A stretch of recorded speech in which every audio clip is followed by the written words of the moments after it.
also need to acknowledge is a collaboration, right? We had an excellent collaboration from the community. Pivotal information was provided almost in real time to help us identify where the shooting was taking place. Officers went there, and then a series of events unfolded where we were able to get a number of children out of an elementary school, and ultimately were able to find the suspect who we now believe committed suicide as a result of a self-inflicted gunshot wound. So we had a number of guns recovered. I believe Chief Conti touched on this in the meeting.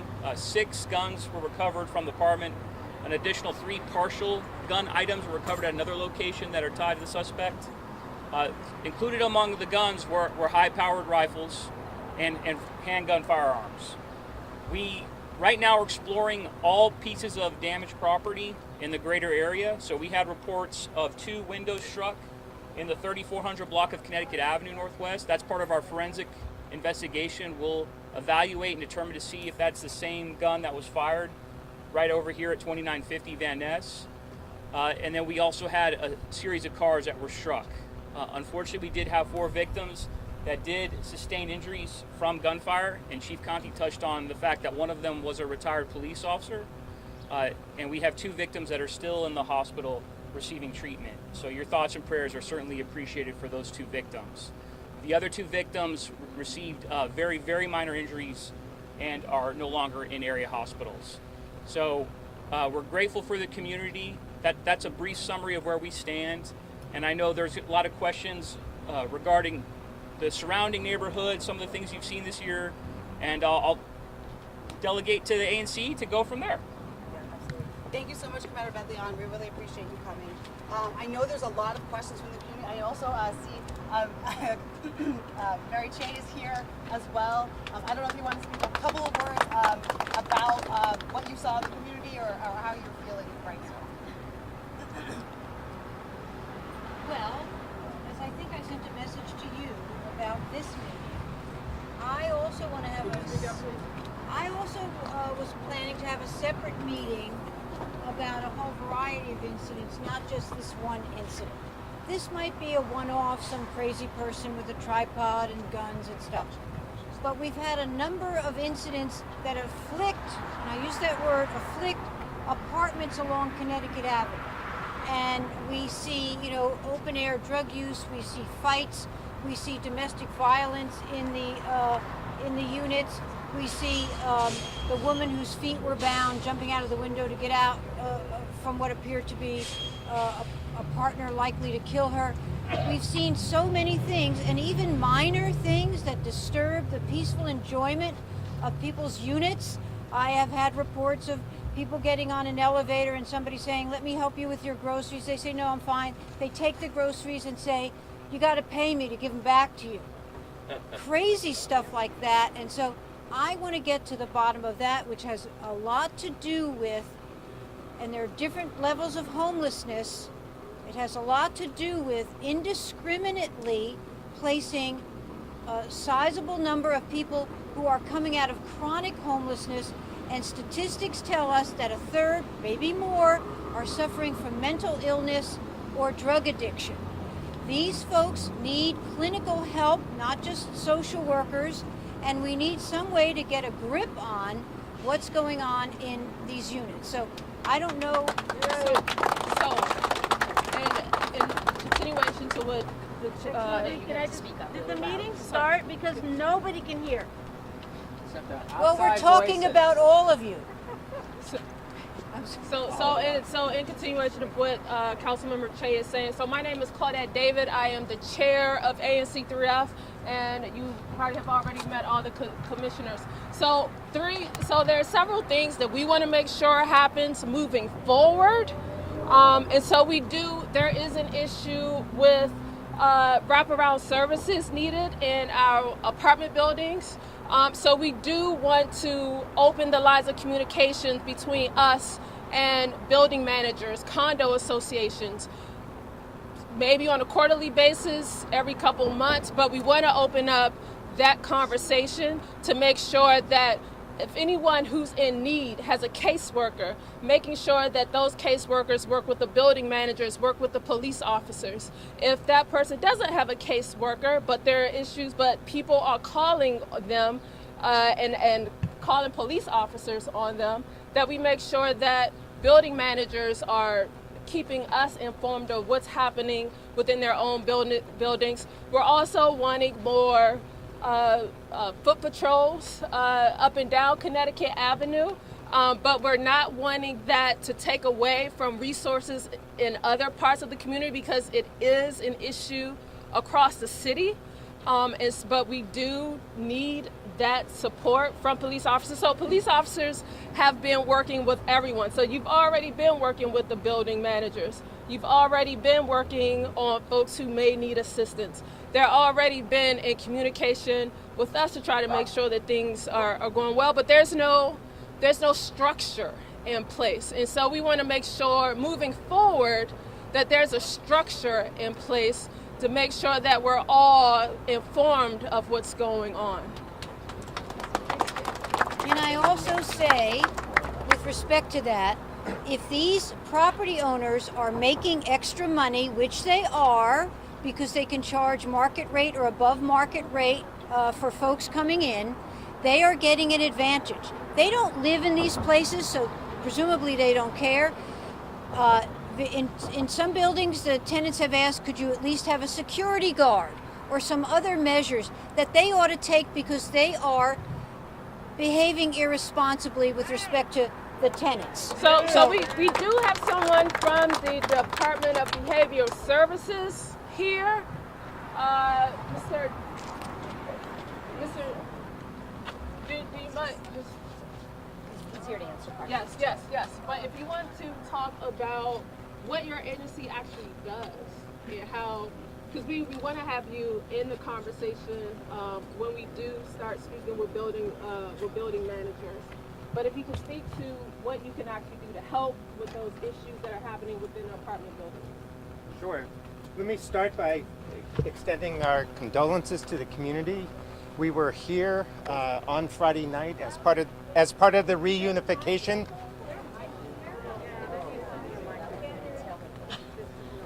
As part of the reunification center that was stood up, the community response team from the Department of Behavioral Health supported that.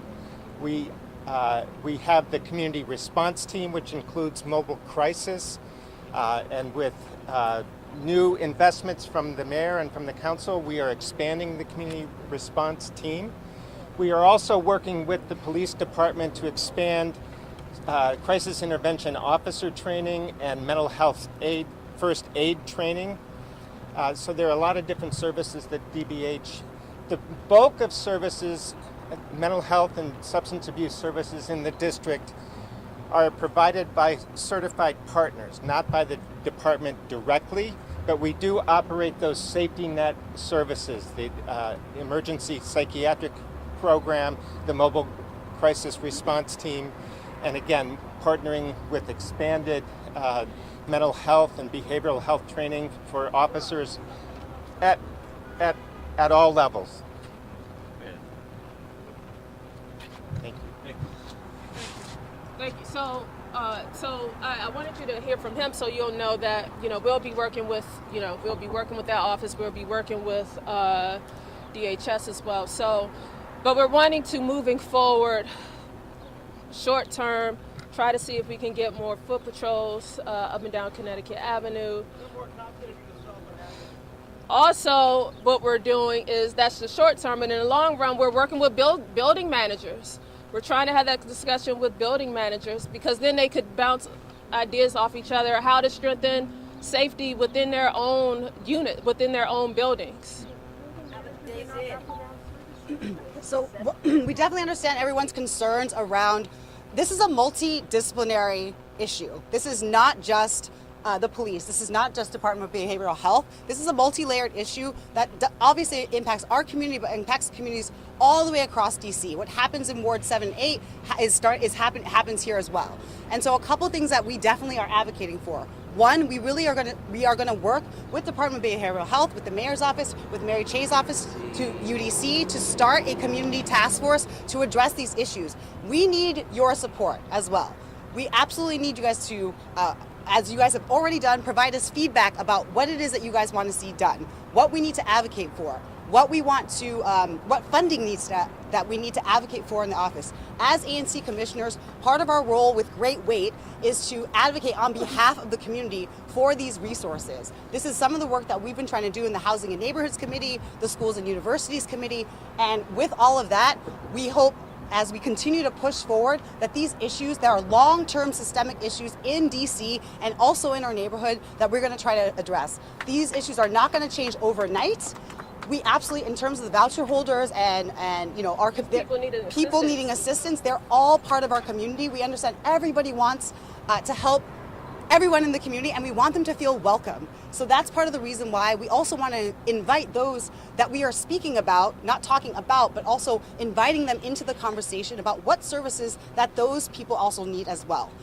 So I think that's really important, and we really, really look forward to your support as we move forward in the coming weeks.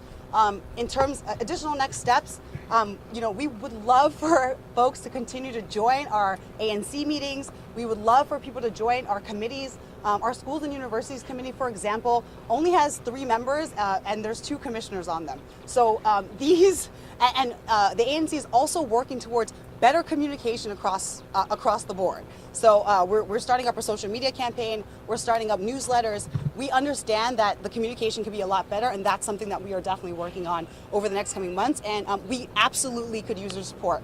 Finally, community cohesion. You know, COVID has really broken down a lot of the community cohesion where you may or may not know your neighbors. We've all been really, really scared that, you know, somebody standing next to you could potentially kill you. That is not, we need to rebuild that fabric of our community. So there's a ton of community members here, including Kathy, who helps with the gardening and the flower building, wonderful flowers.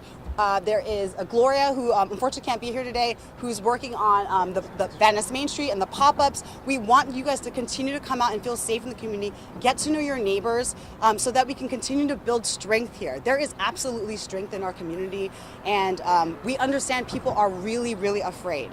We as commissioners also live in this community and want to ensure that you all feel safe. So those are some of the things that we are working on. I'd like to let other commissioners speak if they have anything else to say. Or take questions, sure.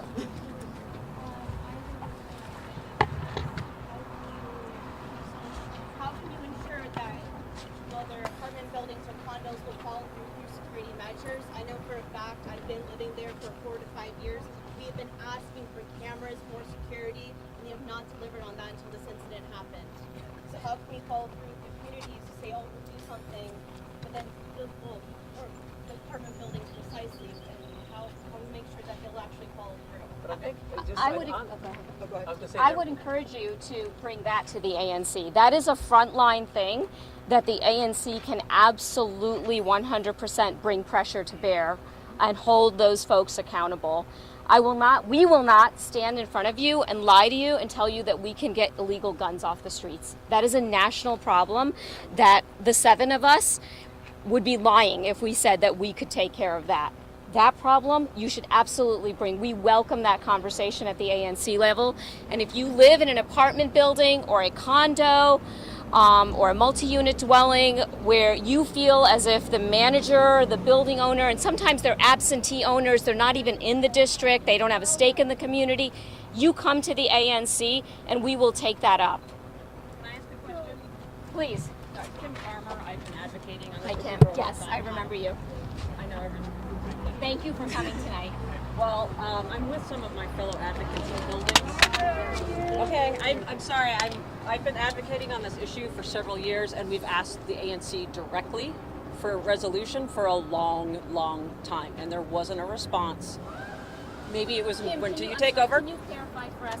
When you say you asked for a resolution on this issue, which in particular are you talking about? Behavioral health. We gave all the ideas. I mean, we've talked to Commander Bedlian for years. You're talking about residents who receive housing assistance. Yeah, and the voucher rate issue, and there was a blind eye. I think one of our meetings right after the pandemic was like January of 2021. I know some of you guys were there, and nothing really happened. And then Days In happened. I mean, there was a lot of opportunity missed, and I think the ANC actually owes an apology to the community. Furthermore, your comment about bringing in management, property management. You know what? I'm competing with traffic. I'll do the best I can. Furthermore, bringing in the concept of working with property management to help understand your community that you put into the apartment buildings is a no-show. Because what are you doing? You're asking the property management owners, who you just admit, some of them are absentee, to do your job.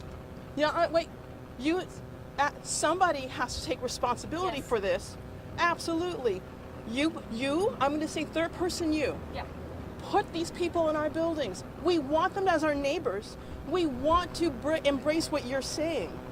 But if you're not helping them, all you're doing is you're hurting the constituents. You're hurting the greater public. So help them. But you don't start with using property management as your tether, as your wraparound services. That's not what I was. That's let how me it just comes clarify. across. I was That is speaking how it about- comes across. David, Words matter. let me just clarify. The issue of bringing property management and building owners into the mix related to this young lady's question about environmental changes that could impact security. She was speaking about security cameras, and when she was speaking about physical changes to the building and the way a building operates. You are speaking about a very different issue, and we have, just to be clear on who the you is that places folks in buildings. There is We have money and federal money. That's the you. Okay. Wherever that's coming from, that's the you. Don't start blaming the people at the bottom. Wherever the source is, you have a knowledge gap. Figure out what your knowledge gap is and tighten it. Then understand. I'm happy to come to your meetings. No idea you have meetings. No idea. But please, I've been here 10 years, and I'm really hurting. I hear you. We hear you. I don't think And you do. the reason why I will we believe you have when I folks. see your actions. I will believe you when I hear your actions. And I do understand and I appreciate you being here, but no matter what you say, nothing will matter until actions are seen. I understand, and we fully understand that. To clarify a couple of things, one is the reason why we have folks here from Department of Health Services and other wraparound services is precisely to close the knowledge gap that you're referring to, okay? Second thing is, I know that many of you, Kim, and I'm sorry, I don't know your name. Terry, thank you, Terry, and thank you for coming tonight, Terry. That Kim and Terry and many other people, the issues that are being raised tonight, and this is not our job thing. We are catching up a little bit. We are almost all of us are new commissioners. I have been on the job for less than a year and a half. So that's not to say it's not my job, but we are trying to close that knowledge gap, and we are committed to doing so. That's why these folks are here. That's why we're willing to work with management, with building, with property owners to deal with those environmental factors that can impact safety. This is not a one-size-fits-all answer. Every building is different, and every building situation is different. And this is something that has never been done before. This is something where we do hear a lot of complaints about landlords, about building managers, about building associations, and there's never been a conversation with them. But we gotta open up the lines of communication. Solve the problem with the landlords who are So it's not. I agree. And they're not even listening. I agree. For I agree. 2 years, Yep. we've been asked. Yep. They're happy to take the checks. Yeah. Okay, No. this is multi-dimensional, no question about it. But what I'm thinking we need to do is, with respect to these building owners like Darrow and so on, these absentee people who are making money off of, having folks put into these buildings. As I said, there are different kinds of people who are experiencing homelessness. Some have a temporary problem, some have, they lost a job, this, that, or the other thing. What we're talking about is inserting people who have been chronically homeless. Those folks, it is known, suffer a lot from mental illness and drug addiction. And with wraparound services, I get this from the Department of Human Services. I wrote them a letter. I said, you need clinical help for them, not social workers. You need clinical help for them because they have clinical problems. But there are things we can do, and I'm thinking about it, and especially since Deputy Mayor Geldart has now, I've been talking to him about what we might do. We might want to do things or think about things. So listen, maybe you have some reaction. Maybe put a moratorium on the voucher residents until we get a structure in place. For example, by saying that if you have a certain number or a certain percentage of voucher residents, then you have to meet certain conditions in order to get them there. The Department of Human Services, by the way, they say this, the meetings I've had with you all, they say, well, we didn't put them in the buildings, they chose it. That's a lot of BS, because these apartment people, the owners, they communicate with the Department of Human Services, we want the vouchers. And so they have a list and they send them off, okay? But things like, for example, with a certain number of folks, you have to screen them and decide whether they need clinical services or not, and then provide them. Also, in these buildings, depending, and the commander can talk about this too, where you have so many calls for service, you have to have a security guard. You have to have someone on the scene who can help you out. And then you have to tell these landlords that unless they enforce the provisions of the lease, that they're off the list for getting voucher residents. Because there are things that are not criminal, but they destroy the quality of life. If you're not supposed to smoke in the buildings, you shouldn't be able to smoke in the buildings. You shouldn't be able to panhandle outside of the building.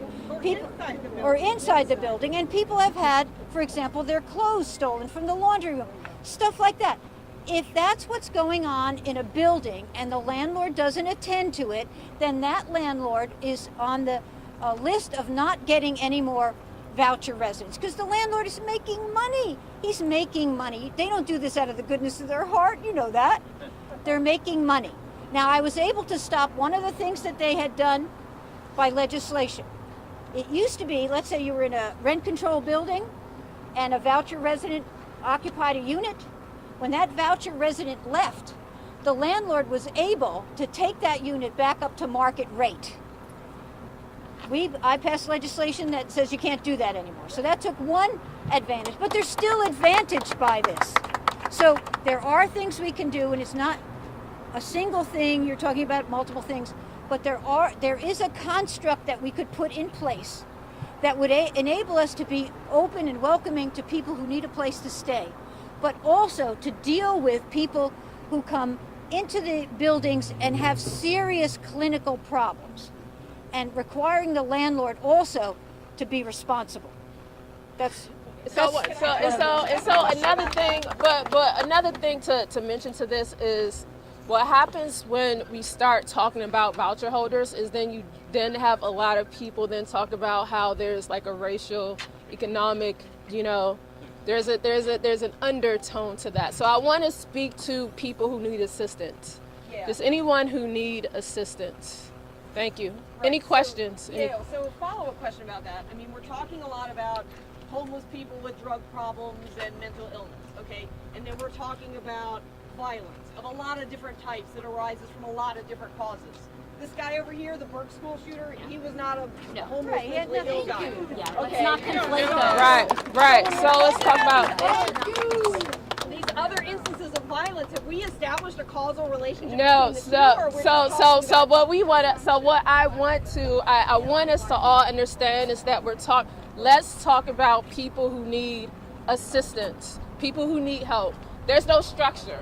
There's no structure for it. And that's what we want to help with, building that structure for it. But with that, leave the conversation of race out of it and talk about the individual, because you have no idea who that person is. Regardless of whether you're homeless or you're jobless, it has no color. That's what I'm saying. Thank you. Could I ask a question to follow up on about from DBH? Can you tell us whether or not the person involved with the woman who jumped out of the building up the street, or the person who was stabbed in my building at 3003 Van Ness, were voucher recipients? know, or do you just not say? They don't. They won't say. I'm with the Department of Behavioral Health, and we do not issue those vouchers. Commander, do you know the answer to this question? I do not know the answer, nor do we ask. Councilmember, do you Okay, know? I'll give you, the obstacles that you come up against trying to get factual information. Sedgwick Gardens was in a difficult situation with many people coming into the building who were voucher recipients. And they had many of the issues that we're talking about here. One of the first meetings I asked were, how many people in the building are we can't tell you that.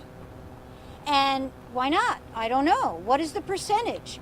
And then also, there are two avenues for getting a voucher. One's from the federal government, where they don't do anything. They just dish them out, basically. And one is from the Department of Human Services. They have at least something that they do.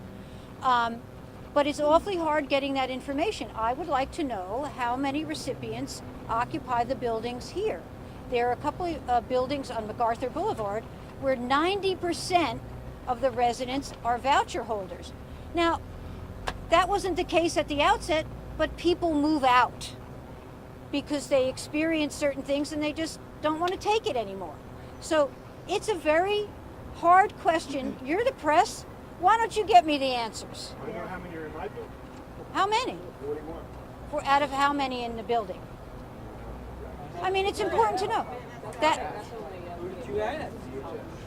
So that's something, that's baseline information that we need to know. Commander, why don't you ask that question in investigation? Why is that not being tracked and correlated so that we could actually have an intelligent conversation about whether or not all this spike in crime we're seeing is actually related to voucher recipients or not? I mean, It's prohibited by law, and it's not prohibited by law. Yes. What law is that? The fair housing law. Okay. I Well, find not that very, all I of find the that very crime hard that to we're believe. experiencing here is related to voucher recipients. Of course not. We have carjackings. We have the murder that was over in the Days Inn. We don't have anything, we have this murder over here. They don't have to do with it, but what we're talking about is that slice that does have to do with voucher holders, and we're also talking about it's not entirely crime, it's also a destruction of the ordinary activities in your life. I mean, you don't want to have people on the elevator taking your stuff and saying, I'll give it back if you pay me money. I just got an email from a guy who told me about that situation. It's the quality of life as well. So it's not just crime. It's all those things.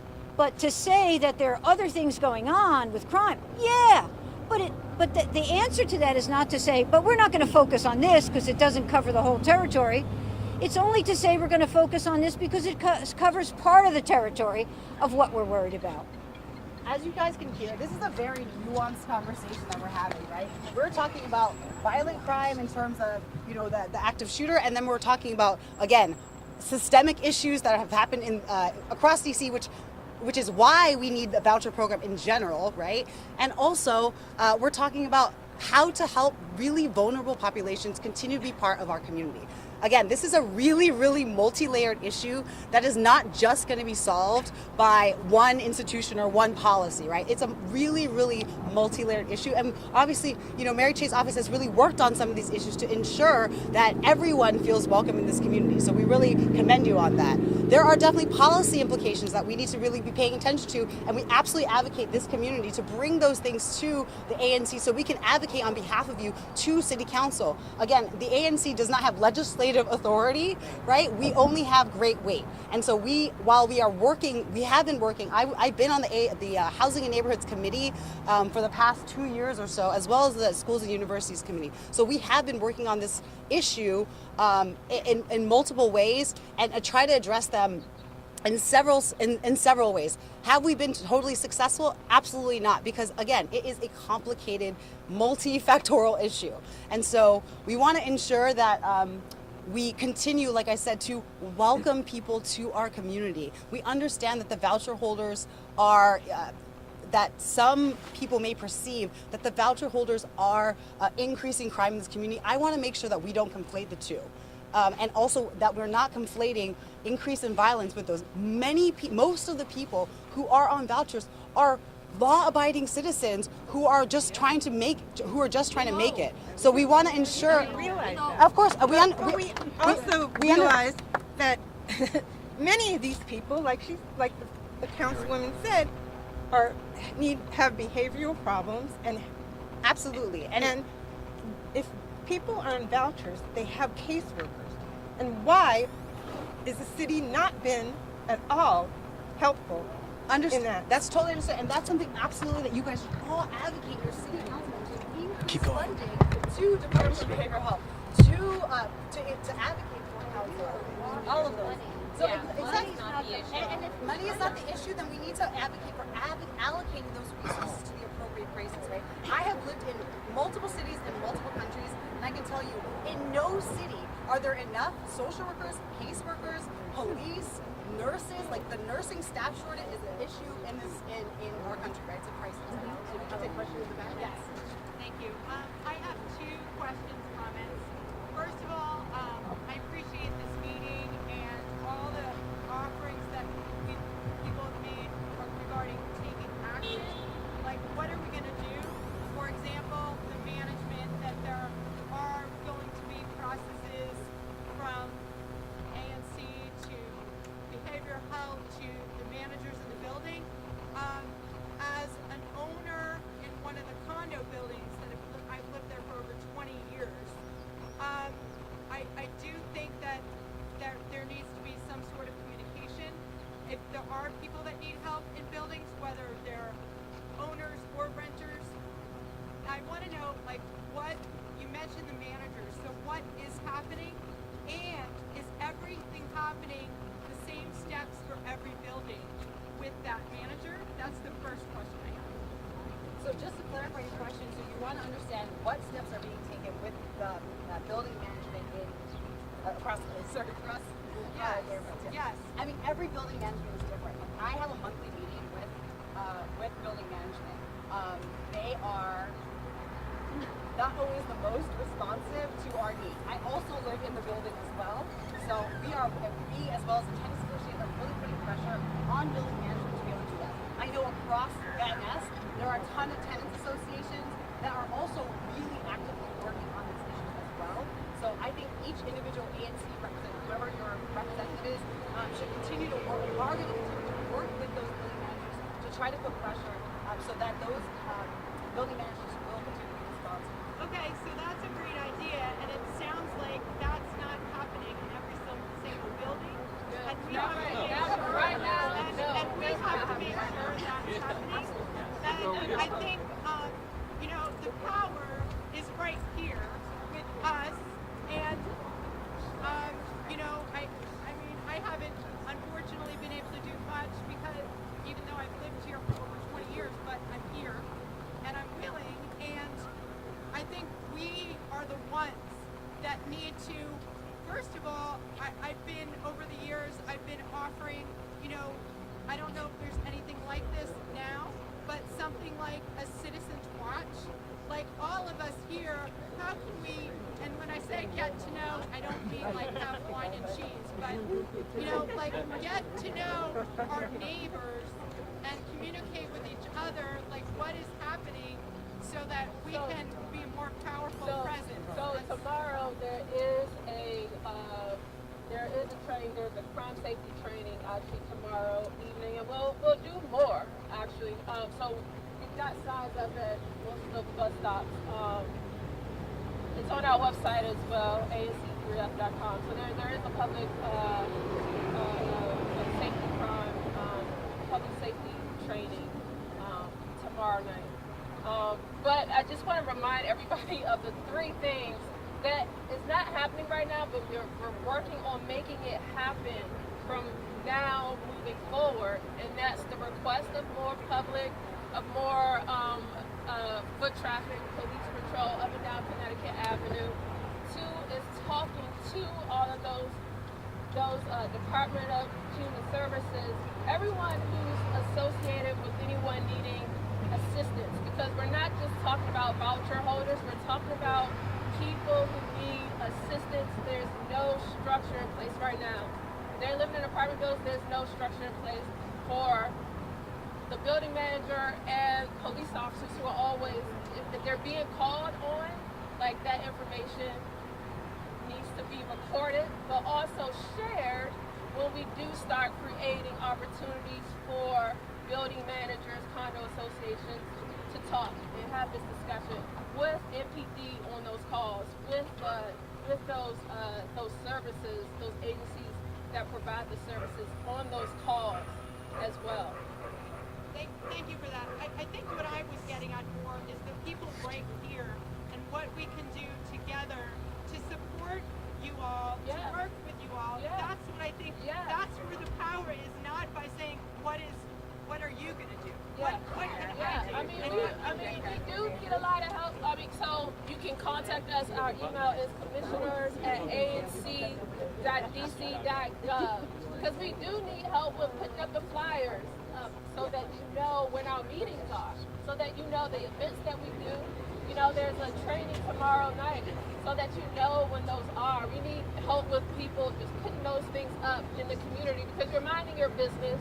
You're not going to just voluntarily go to our website, but you need that information in your face. So we need help with that. And there's other, we're starting we need volunteers for committees. We're creating a public safety task force. We need you there. So what should we do? Where do we go? Email us at commissioners@anc.dc.gov. Let us know. Commissioners at the website, What is it? Yeah. So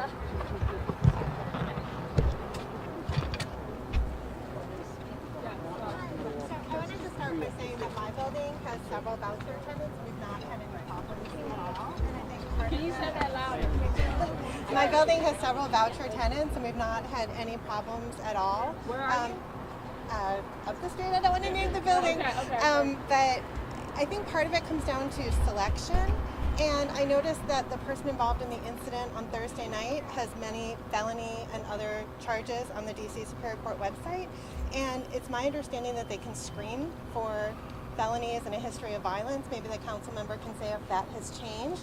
But that sort of elephant in the room that I'm just going to come out and say is they can get so much more money from voucher tenants than they can from people paying market rate. Plus, these buildings are full of people that have lived here for decades. If they move in violent or disruptive people and turn a blind eye, however those people pay their rent, whether they're voucher tenants or not, they can get those people moving out and they can max out their money. So the key point is whether they're voucher or not. So whether they're voucher or not. So we're the public, just the assistant, landlords, and that's what we're working on. That there's that structure is not in place. Right, because I mean, if they turn a blind eye in a year or two, they can be making so much more money, like the building you mentioned. Yeah, I just want to give you some information. I'm Art Levine. I'm a Newsweek contributor. I'm author of a book called Mental Health Inc. about our failed mental health system. I wrote an article for Newsweek about everything you've been told about mental illness and gun violence is wrong.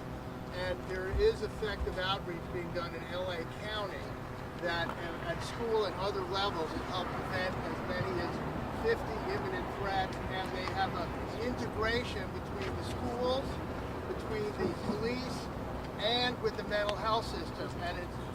And the actual person running it is named Linda Boyd, and it's something that DC does not do.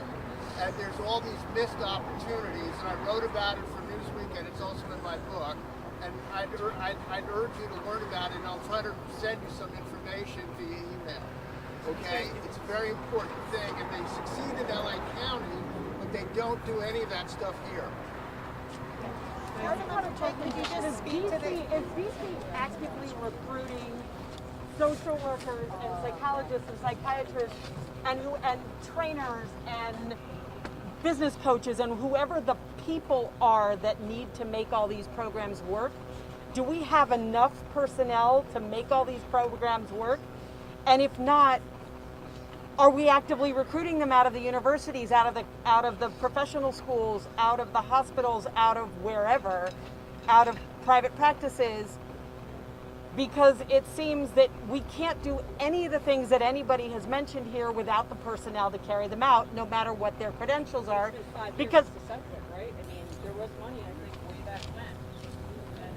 Police have been responding And, over and over again. and then also, is there a model, are there any model cities that DC is able to model itself after? Build out these programs so that maybe more cities become a model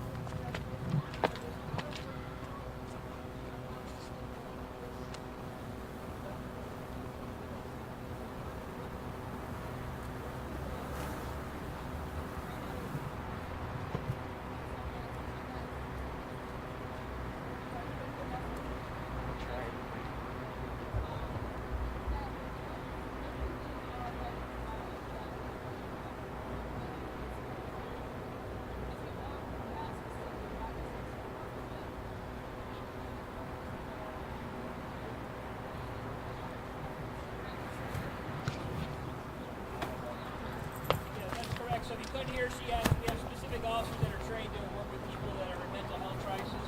Department of Behavioral Health, they've been fantastic partners.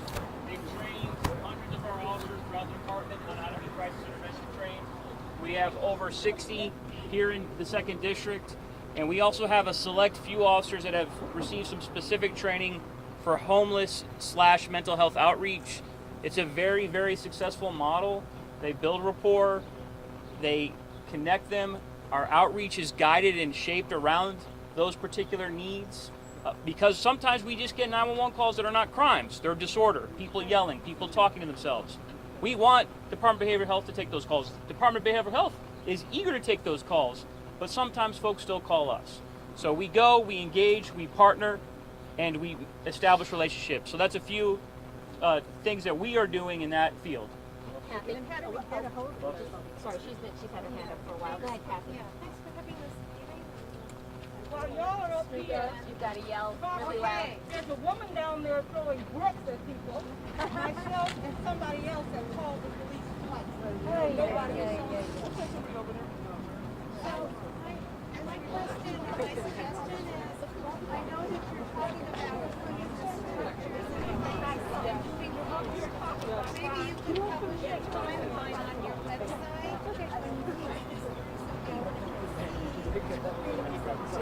She has mental health problems. She has mental health problems.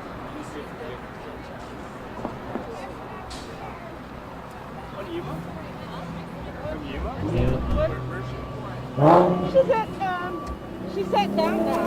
She was at the corner of Albemarle, right in front of where the pizza place. And there are. And I was coming up the street. Yes, I was coming up the street. He was throwing bricks at people on cars in the street. There was a lady who had stopped and she was detouring everybody. And then she called 911. Well, I know 911 doesn't always answer one call.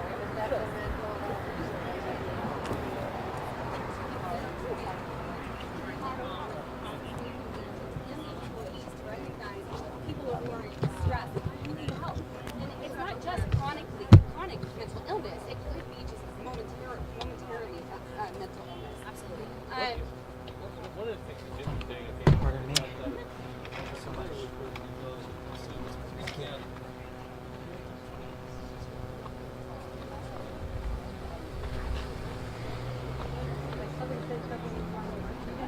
Is that what they said? Yeah, that's what that one said.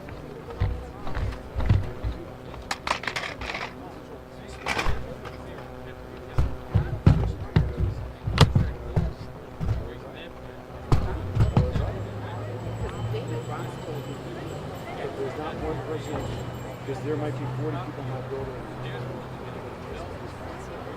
So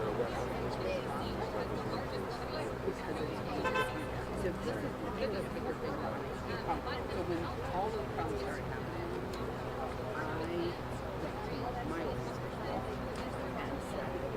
do you how many clients? And we have some, not a ton.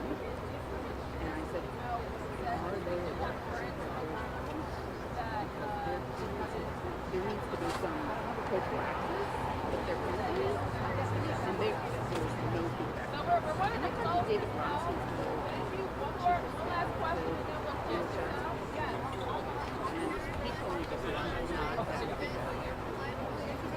I'm Kathy, by the way.